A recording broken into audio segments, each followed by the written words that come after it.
This might sound like a simple question, but what is the business credit score? This video is brought to you by EpiPie's Academy.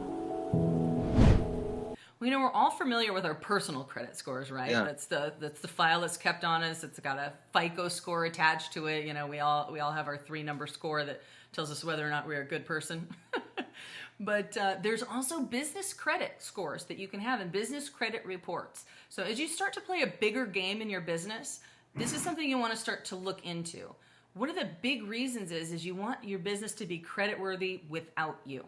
So there's all those personal guarantees that go back and forth between business. You know, a lot of times when you get a line of credit, you know, you're going to have to sign for it personally. However, once your business starts to become creditworthy on its own, then that's when you can start to get out of all those personal guarantees. So let's say Donald Trump. Do you think Donald Trump signs his name on the dotted line when he starts a new development project? No, he does not.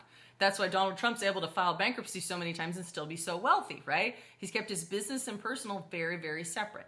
So once you start to develop to the point where your business is big enough and generating enough income that it can stand on its own, you want to get a business credit report started. And you can go to Experian. You can ask them to start that for you. I shouldn't say most. There are many, many places that will report to a business credit reporting agency. And you want to do business with those people because not everybody does. You know, we know on the personal side, if we get a credit card, it's going to report.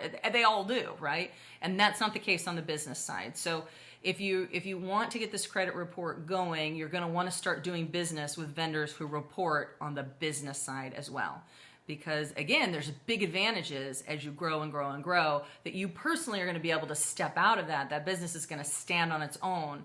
And your personal assets aren't going to be tied to it anymore. So there's a lot of big advantages to really being intentional about getting a business credit report and a business credit score started.